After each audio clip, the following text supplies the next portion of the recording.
Did anyone ever warn you that life after 80 might feel like a curveball?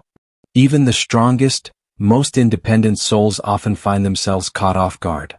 In today's video, we're diving into 5 harsh and unexpected realities that no one escapes once they cross into their 80s. These aren't the obvious physical declines or the numbers in your medical reports. These are quieter shifts, subtle changes in how others treat you, in how you begin to view time, and in how your own memories start whispering truths you hadn't noticed before. Some of these may be things you've already sensed but never quite named. Others might take you by surprise. But they all share one thing in common. They shape the way we experience aging. Stay with us until the end. Because while these truths can seem harsh, recognizing them brings clarity, peace, and sometimes even a renewed sense of strength. There's something powerful, something deeply human, about naming what you're going through, and realizing you're not going through it alone. Let's begin. Number 1. The shrinking world of social connection expanded. One of the first quiet truths that settles in after 80 is this. Your social world begins to shrink. Not all at once. Not with drama. But gradually, like the fading of a familiar song. You still receive the occasional phone call. A neighbor might stop by.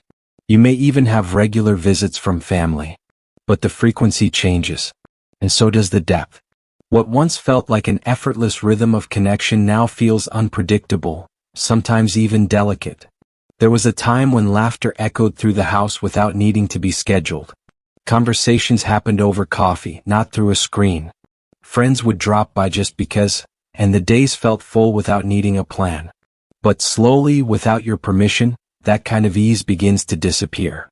Some friends move away. Others fall ill. Some leave this world entirely. And even if your heart still carries them, their absence leaves a quiet kind of space. A space that no new acquaintance can quite fill. Meanwhile, your children or grandchildren, as much as they love you, are busy navigating their own lives, jobs, obligations, families of their own. You don't want to be a burden. You understand. But still, the silence in the room grows louder. And it's not just about the number of people. It's the feeling. You begin to notice that conversations feel more surface level. That fewer people ask how you're really doing. That some seem to speak to you as though you're less capable, less sharp, less you. It's a strange feeling, to still know exactly who you are, to still feel all the layers of your life inside you, while the world begins to treat you like a background character. You haven't changed on the inside, but the way others respond to you has. That can leave a mark. And yet, there's something beautiful, even sacred, about the connections that remain. The one friend who still calls. The grandchild who really listens. The neighbor who takes time to sit a while. These moments may be fewer, but they are richer, more intentional, more cherished. You may find yourself turning to memory, not as an escape but as a kind of companionship.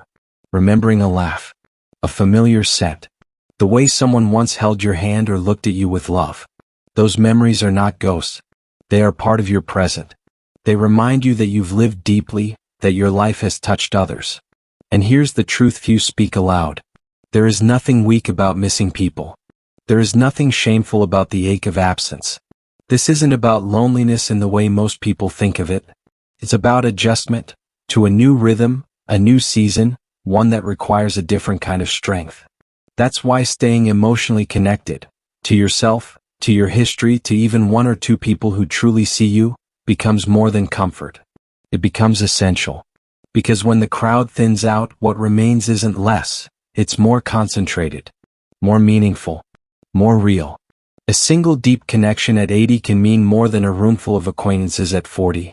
It reminds you that you still belong, that you are still here, still needed, still loved.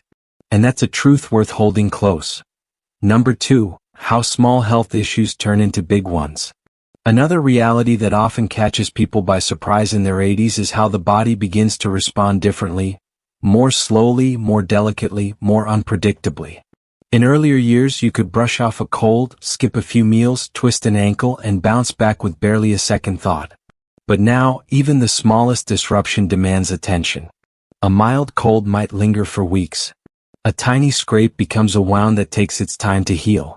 A skipped meal throws off your energy for an entire day, And it's not just about discomfort, it's about trust.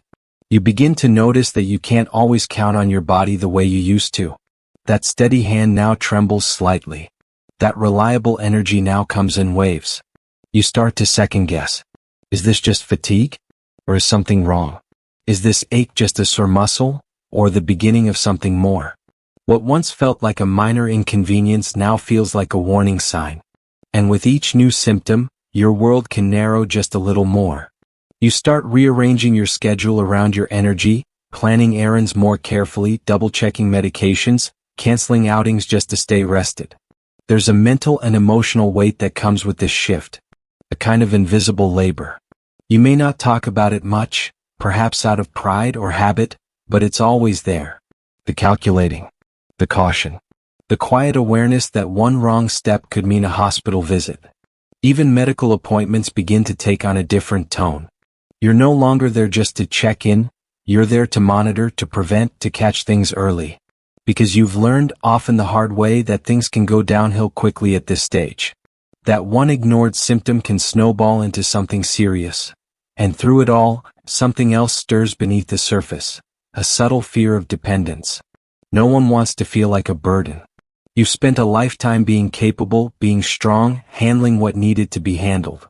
Now, even asking for help with something small can feel like surrendering a part of your independence. But here's what's important to remember. This isn't about weakness. It's about adaptation. Just as you learned to drive, to raise children, to solve problems in your younger years, now you're learning something else. How to care for a body that has earned its rest. A body that has carried you faithfully for decades. A body that may now move more slowly, but still deserves dignity, attention, and gentleness. Yes, the risks are higher. Yes, the recoveries take longer. But this stage of life isn't about giving up. It's about living smarter, softer, wiser. It's about noticing what your body needs, honoring those signals, and asking for support not out of weakness, but out of self-respect. Because the truth is, longevity isn't just about staying alive. It's about learning how to live in each chapter with grace. And in this chapter, that means accepting that even small health issues matter. Not out of fear, but out of care. For your body. For your peace. For your life. A small misstep that once would have been forgotten by lunchtime can now lead to weeks of recovery, therapy, or even surgery.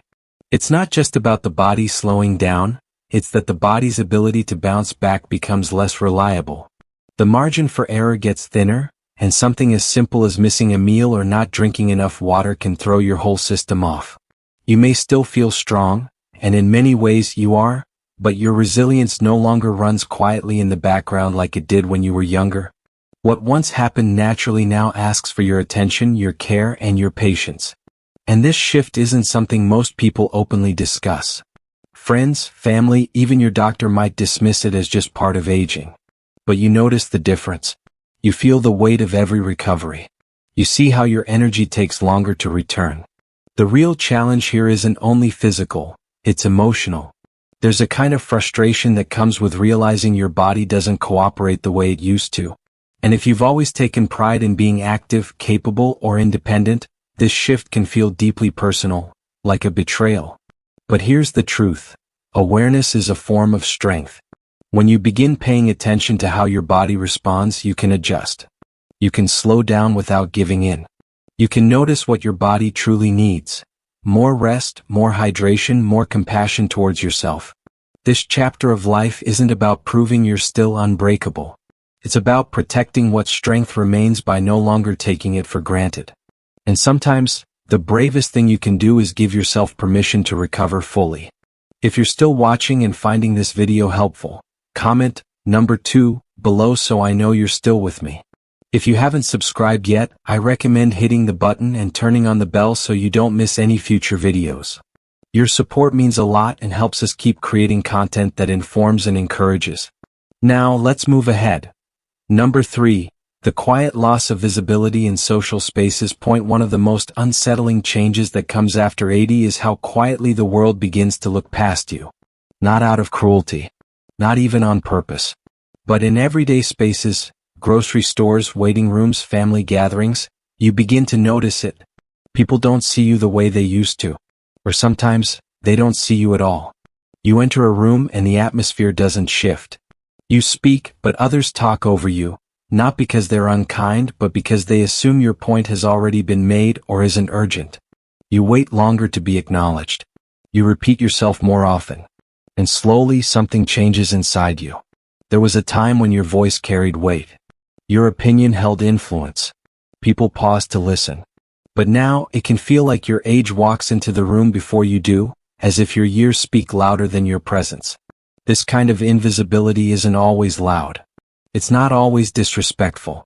It's something more subtle. The cashier who speaks to your caregiver instead of you. The doctor who explains things to your adult child while you sit right there. The family dinner where stories are shared, jokes are told, and you smile politely even if no one asks what's on your mind. And you begin to wonder, when did I stop being the center of my own story? The truth is, our culture often associates value with speed, appearance, and productivity. And once you move at a slower pace, once your body changes, once your role shifts from doer to observer, society doesn't always know where to place you. But here's what they forget. You are not invisible. You carry decades of living, of loving, grieving, working, raising, teaching, learning. Your presence is not diminished because others fail to recognize its depth. Your value is not erased because you no longer demand the room's attention. In fact, there's a quiet power in this stage of life. You've seen things most people haven't. You understand patience, endurance, the cost of silence, and the strength it takes to hold back when you could speak. You don't need to dominate the room to carry wisdom. Still, it's okay to grieve the change. It's okay to miss being noticed, being consulted, being seen as essential. Because you are. And part of reclaiming that space is asserting your presence, even gently. Speaking up when you're overlooked. Reminding those around you, not with anger but with calm certainty, I am still here. I still have something to say. Sometimes you'll need to advocate for yourself. Sometimes you'll find that one person who does see you, who really listens, and that will be enough to restore your sense of self. The world may move faster now. But your pace, your presence, your perspective, they matter more than ever. Because in a culture that forgets to slow down, your stillness is a kind of wisdom. And when you speak, even softly, what you say can echo longer than all the noise. Like your stories, your thoughts, your life experience are brushed aside, even when they carry more truth now than ever before. You've lived, you've lost, you've loved. And yet, there are times when your presence feels diminished. This reality can stir up a mix of emotions. Sadness, frustration, even a quiet form of grief. But there's strength in recognizing this change for what it is. It's not a measure of your value, but a symptom of a culture that often forgets how to listen to its elders. You are not unseen. The world may not always recognize you immediately, but your voice still holds meaning. And those who choose to truly see you, to hear your stories, your humor, your reflections, those are the ones who count. They are listening even if it takes them a little longer to truly pay attention. So don't step back. Don't let the silence define who you are. Speak what you've witnessed, what you've overcome. Be the quiet presence that reminds others what grace, wisdom, and resilience really look like. You may not be the loudest in the room, but you are the most experienced, and that holds more weight than most realize. Number 4, the narrowing of your daily life. One of the more difficult parts of aging after 80 isn't just what changes inside your body, it's what slowly fades on the outside. The life you once knew, filled with familiar routines, people, and places, begins to feel smaller. Not in a sudden way, but bit by bit. You may find yourself going out less, not from lack of interest, but because everything feels a little further, more draining, or simply harder to navigate. Friends who once dropped by may move away, fall ill, or pass on. Neighbors come and go. Favorite spots close down. Your world doesn't fall apart, it just quietly shrinks. That comes with emotional weight. At first, the loneliness might sound like background silence, barely noticeable. But in time it grows heavier. Even for those who've always been fiercely independent, there's something unsettling about watching the familiar slowly drift away. Yet there's strength in acknowledging this. Naming it for what it is, grief, not weakness, brings clarity. It's the quiet sorrow of witnessing parts of life slip away, not because you've stopped trying, but because you cared. Here's what's also true. While the old world may shrink, a new one can still grow. That growth may not come from travel or grand adventures. It might come from deeper conversations, a bond with someone younger, or the sharing of memories in ways you never have before. Life doesn't have to be vast to be rich. It just needs to stay meaningful. So make that call even if it's long distance. Join the group even if it's virtual. Take a short walk even if it's just to the end of the street. Your world may look different now, but it's not finished. It's changing. And there is still plenty of space for laughter, for connection, and for joy. If you're still here and this message resonates with you, please comment number 4 below to let me know. And if you haven't already, I encourage you to subscribe and turn on notifications so you won't miss any future videos. Your support helps us keep creating content that brings insight and encouragement. Now let's move forward. Number 5. The unpredictability of your own body. After 80, your body starts giving off mixed signals, often at the most inconvenient times. One day you wake up feeling clear-minded, stable on your feet, strong enough to take on anything. The next, you're slower, foggier, unsure why your knees feel stiff or why your hands can't quite grasp that coffee cup like they used to. What makes this especially upsetting isn't only the physical inconvenience, it's the betrayal. You've lived in this body for a lifetime. You've relied on it, and now it keeps changing the rules without warning or reason. You might plan a walk one morning, only to be hit with a wave of exhaustion you didn't anticipate. You might bend down to tie a shoe and realize it takes longer to stand up than it used to. Or maybe you're surprised by dizziness, stiffness, or a strange tingling that fades as quickly as it appeared. And here's the part no one really addresses. This inconsistency chips away not only at movement but at confidence. Suddenly you're pausing before leaving the house, not because you can't, but because you are uncertain what your body might do. That doubt can make you feel smaller, more vulnerable, even unsure in situations where you used to feel strong. And that's entirely understandable. But if there's one truth that brings comfort, it's this. Your body might not be reliable anymore, but your reaction to it can be. Flexibility becomes your strength. Adaptability becomes your tool. You learn how to plan, how to pace, how to treat yourself with patience instead of frustration. You begin listening more carefully, to rest when needed, to stretch, to speak with your doctor not only when something's wrong, but to better understand how to stay one step ahead. Because knowledge, even when faced with uncertainty, gives back a sense of power. So no, your body might not be as steady as it once was, but you, through experience and awareness, are still very much in control. If you're still watching this video and finding these insights valuable, please comment number 4 below to let me know you're here. And if you haven't subscribed yet, I recommend you subscribe and turn on the bell so you don't miss any videos.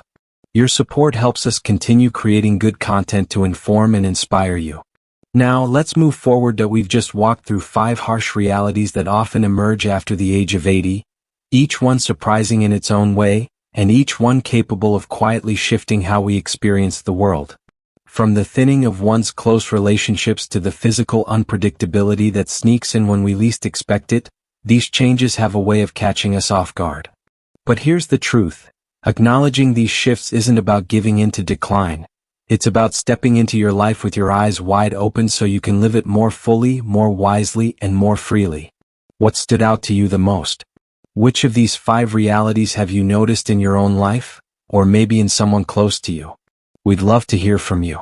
Leave a comment below and share one takeaway from today's video and how you plan to respond to it. Whether it's releasing regret, reaching out to someone you've grown distant from, or simply treating your body with more compassion, your experience might be the one that lifts someone else. Because at the end of the day, growing older doesn't mean losing worth, it means gaining perspective. And when we face these realities together, we build strength not just within ourselves but in one another. Thank you for spending time with us today. We'd really like to hear your thoughts. Leave a comment below and tell us one thing you took away today and how you intend to apply it in your life. Your voice matters to us, so don't hold back from sharing. Reading through your comments brings us real encouragement and energy. If you found this video meaningful or useful, please like, subscribe, and share. Your support allows us to keep producing thoughtful content to uplift and inform. Thank you for watching.